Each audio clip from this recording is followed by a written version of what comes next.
Autre point de l'actualité, avec les nouvelles de quelques partis politiques, l'Union démocratique burkinabé pour la Renaissance a effectué sa rentrée politique ce 14 octobre. Les militants de ce parti de la mouvance présidentielle se sont donné rendez-vous à s'appuyer dans le Ziro pour cette rentrée placée sous le sceau de la démocratie participative. Cette notion sera vulgarisée afin que les populations soient davantage impliquées dans la mise en œuvre du PNDES. Le reportage de Yacouba Gamené et Aimé Solange.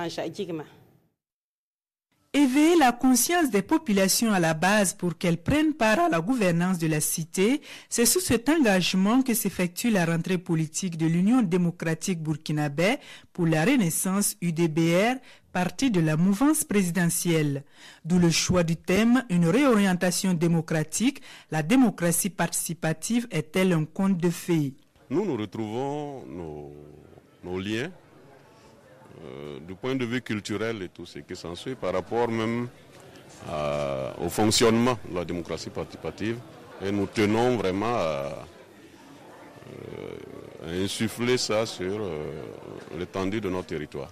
Cette rentrée politique de l'UDBR est ponctuée par une projection cinématographique sur le thème et une communication sur le référentiel de développement présidentiel en vue d'impliquer la population dans sa mise en œuvre.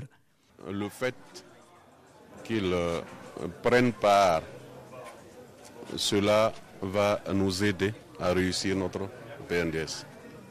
Il ne faut pas écarter une partie de la population.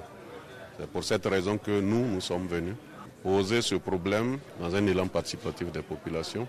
Quel impact?